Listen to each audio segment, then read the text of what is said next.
하나님의 말씀 사도행전 15장 36절 말씀부터 봉독하겠습니다. 오늘 본문은 15장 36절부터 16장 15절까지 말씀인데요, 우리는 15장 36절 말씀부터 마지막 절 말씀까지만 이 새벽에는 같이 봉독하겠습니다. 저와 여러분이 한 절씩 15장 36절부터 마지막 절까지 한 절씩 교독하겠습니다.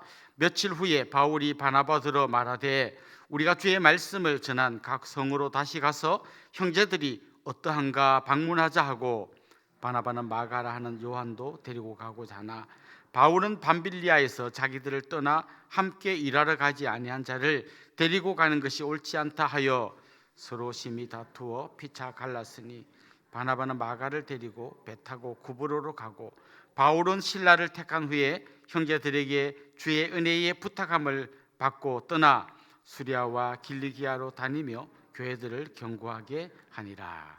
아멘. 기원전 4세기 전까지만 해도 로마는 테레베 강 언덕 위에 있는 조그마한 도시 국가에 불과했습니다. 그런데 사도들이 활동하던 이 시대에는 엄청난 제국으로 발전해 갔습니다. 지중해를 중심으로 아래쪽에는 북아프리카, 또 위로는 유럽, 오른쪽에는 소아시아에 이르는 대제국을 건설했습니다. 하나의 제국을 이루기는 결코 쉽지 않을 겁니다.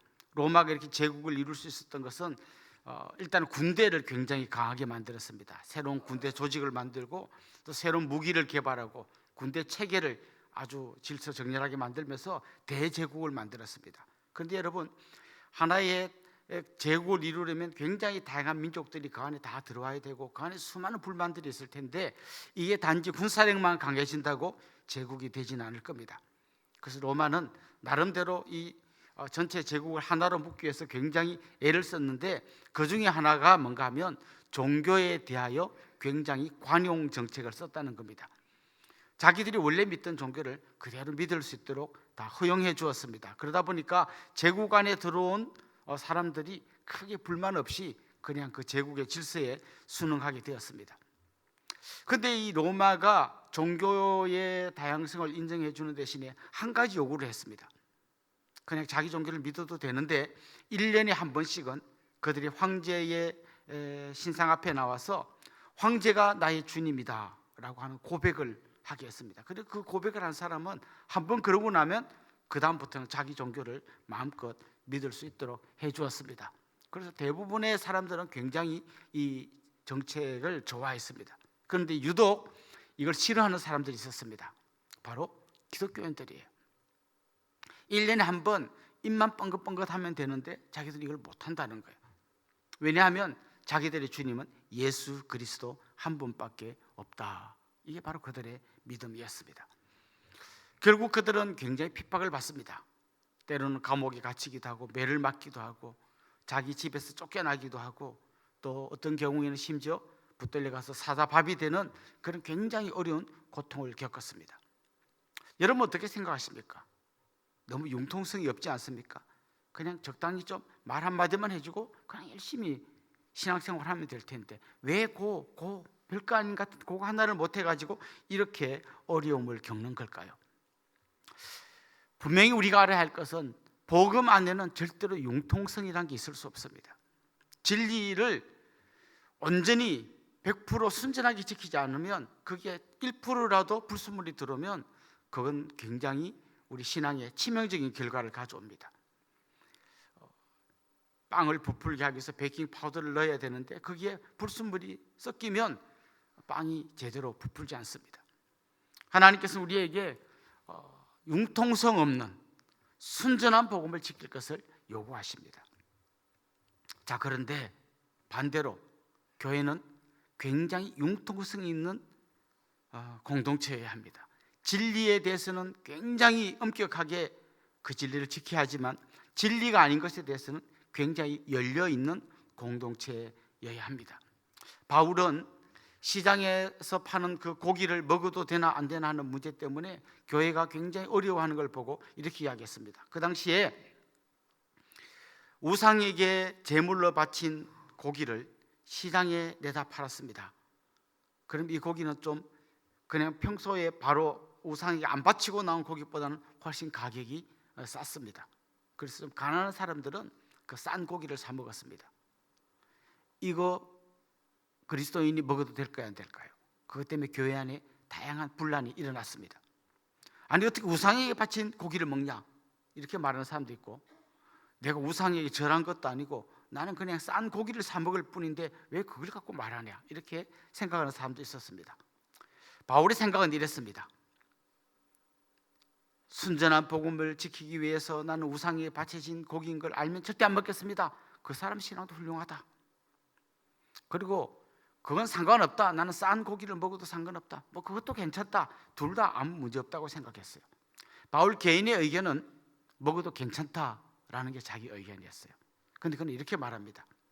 만약에 내가 고기를 먹는 것 때문에 누군가가 실족하게 된다면 나는 영원히 고기를 먹지 않겠다.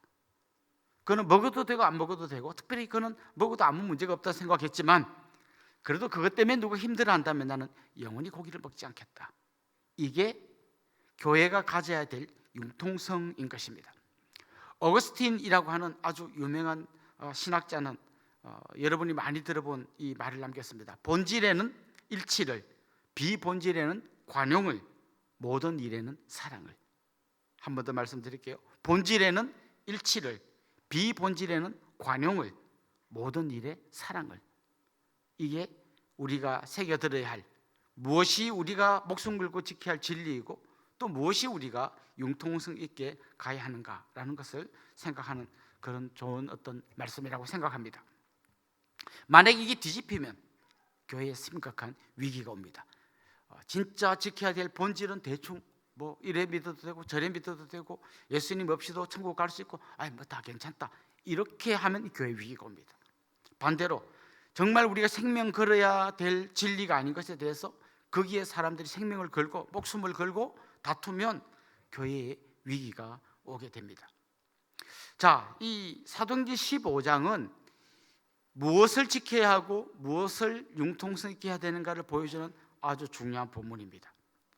어제 본문 15장 앞부분은 교회가 하나 되어 지켜야 될 진리가 뭔지를 이제 예루살렘 공의회에서 결정하는 굉장히 중요한 그런 본문입니다. 이방인들이 들어와도 되는가, 이방인들이 예수 믿어도 되는가 하는 것이 정말 이게 정말 주님이 원하시는 진리가 뭔지를 아주 명확하게 밝힘으로써 세계 곳곳에 이방 지역에까지 복음 전해도 된다는 확실한 어떤 신학적인 일치를 이루는 게 15장 앞부분이에요.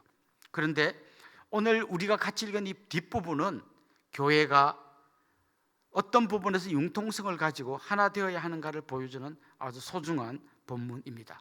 오늘 본문에 보면 바울과 바나바가 다투고 있습니다. 아니 이렇게 훌륭한 사도들이 다투는가 하는 것 때문에 한편으로는 굉장히 실망스럽고 한편으로는 조금 위로가 됩니다. 이들도 다투었다면 우리도 다툴 수 있다. 다투도 된다가 아니라 이분들도 다투었는데 우리도 다툴 수 있다. 그러나 왜 누가가 이 부끄러운 싸운 얘기를 이 본문에 넣어두었을까? 그것도 교회가 한마음 되고 일치되어야 된다는 이 15장 앞부분 그 얘기 뒤에 바로 이 이야기를 넣어두었을까? 저는 아주 중요한 의미가 있다고 생각합니다. 이렇게 안 하고도 얼마든지 잘할 수 있는데라고 하는 아쉬움이 아마 누가의 마음에 있었을 것 같습니다. 두 사람이 다툰 이유는 마가라고 하는 한 사람 때문이었습니다. 1차 전도 여행 때 바울과 바나바와 마가가 함께 전도 여행을 갔습니다. 그런데 전도 여행이 얼마나 힘들었겠습니까? 요즘처럼 이렇게 뭐 비행기 타고 가고 배 타고 가고 자동차 타고 가고 그런 시대가 아니잖아요. 그 힘든 길을 가다 보면 막 핍박도 있고 중간중간에 막 강도도 나타나고 굉장히 어려운 상황 속에서 전도 여행을 다닌 거죠. 그런데 문제가 뭔가 하면 전도 여행을 다니는 중에 마가가 너무 힘드니까 중간에 집에 가버린 거예요. 나 도저히 더 이상 못하겠다 하고 중간에 그들과 결별하고 자기 집으로 돌아가 버렸습니다. 그러니까 마가의 어떤 부끄러운 행동이 있었던 거죠. 그런 다음에 이제 두 번째 전도 여행을 떠나려고 합니다. 바울과 바나바가 우리가 이미 복음 전한 그곳이 어떻게 됐는지, 그들이 신앙생활 잘 하는지 우리 한번 가보자 이야기했습니다. 바나바도 당연히 찬성하고 그럽시다 했습니다. 그런데 문제가 뭔가 하면 마가를 데리고 가자는 이야기가 나오기 시작한 거죠. 바나바는 마가를 데리고 갑시다. 지난번에는 중간에 못해 먹겠다고 갔는데 나중에 만나보니까 아마 이 사람이 후회도 하고 이번에 잘하겠다고 하니까 우리가 한번 믿어주고 데리고 갑시다. 바울은 안 됩니다. 저 사람 데리고 가서 또 간다 안 간다 중간에 뭐 힘들다 집에 간다면 이 우리가 제대로 선교할 수 있겠습니까? 그러니까 이번에 두고 갑시다. 자, 요거 갖고 싸운 거예요.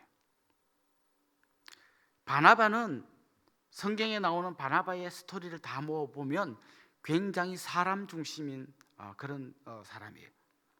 그냥 좀 연약한 사람을 품어주고 모자라도 덮어주고 좀 같이 손잡고 갑시다 이런 사람이고요.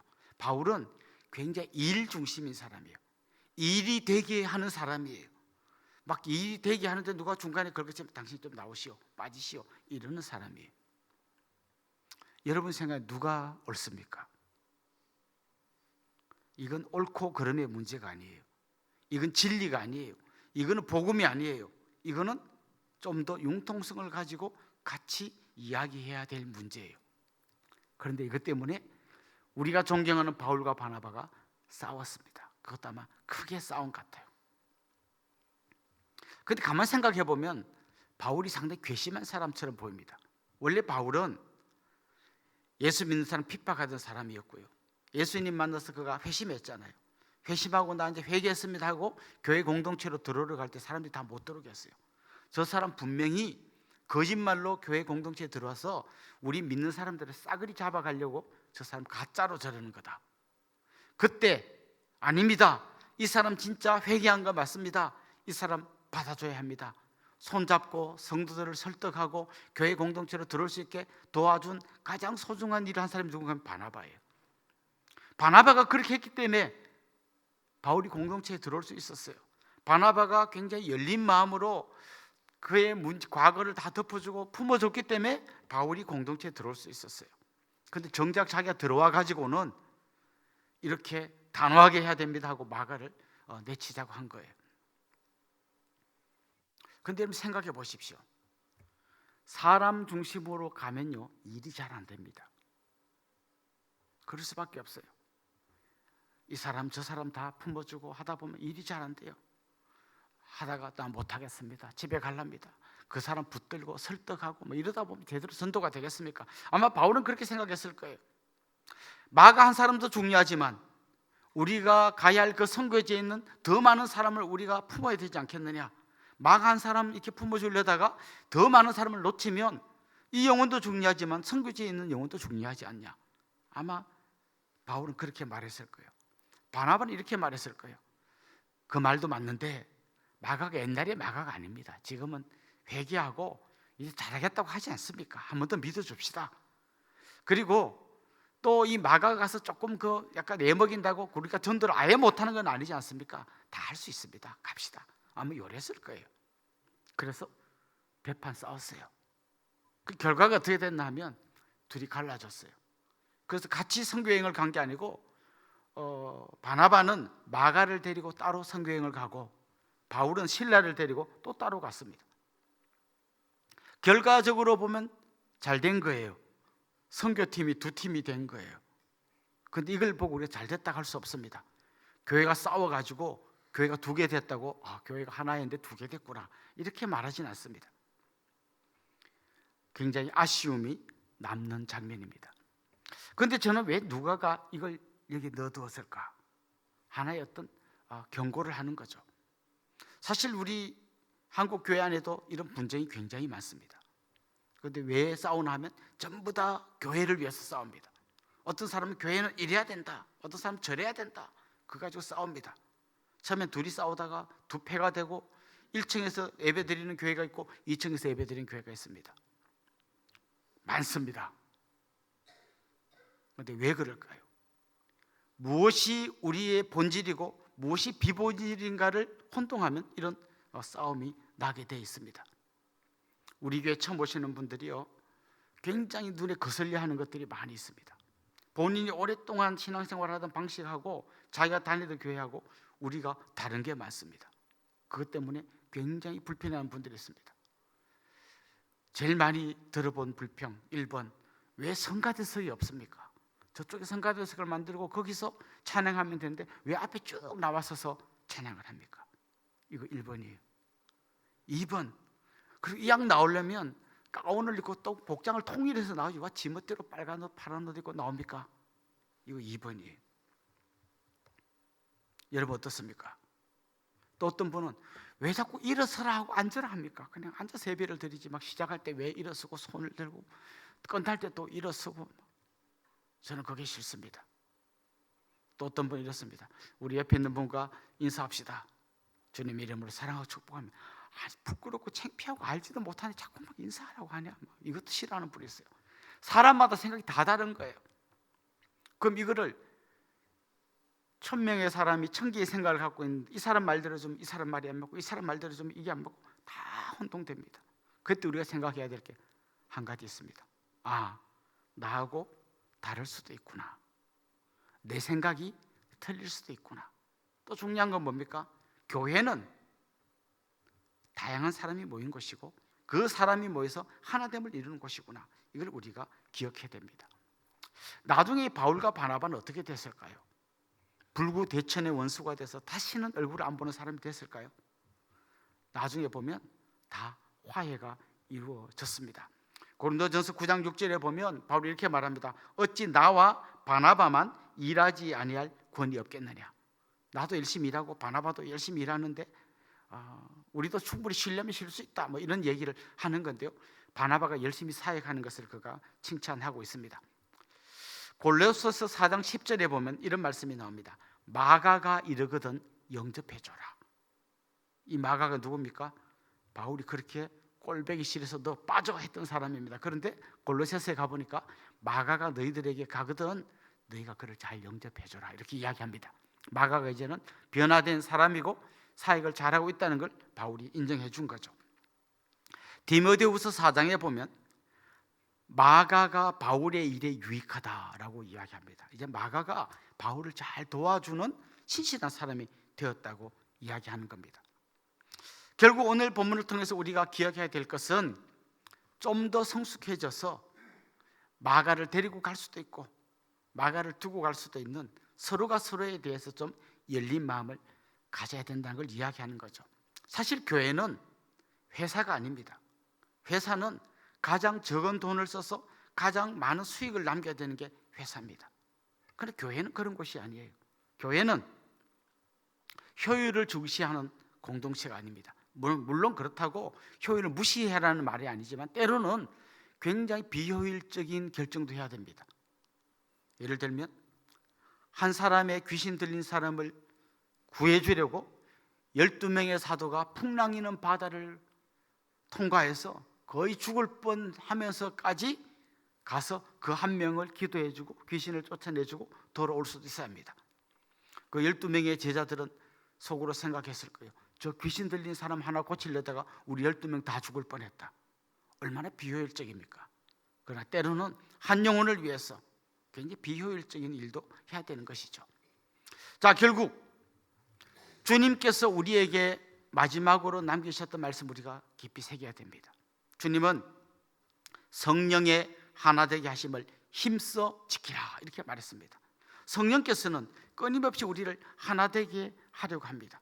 그래서 본질적인 것, 정말 진리를 수호하는 게 아닐 때는 내가 한 걸음 물러나고 내가 한 번 고개 숙이고 한 번 더 손 내밀어주고 한 번 더 품어주는 공동체, 그래서 정말 주님이 기뻐하는 하나된 공동체를 이루어야 하는 것입니다.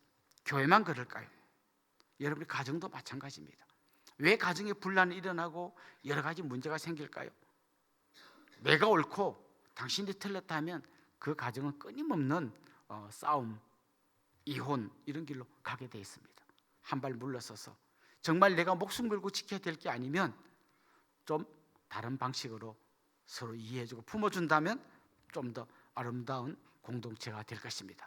본질에는 일치를, 비본질에는 관용을, 모든 것에 사랑을, 오늘 이 말씀을 기억하고 정말 주님이 기뻐하는 하나됨을 이루는 여러분이 될 수 있기를 주님의 이름으로 축원합니다.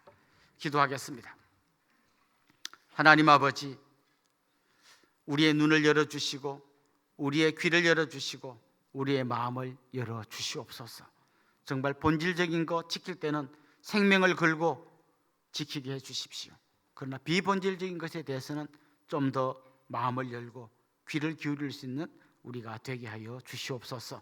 가정이 하나 되고 교회가 하나 되어서 정말 주님이 기뻐하는 아름다운 공동체가 되도록 은혜를 베풀어 주시옵소서. 예수님의 이름으로 기도합니다. 아멘.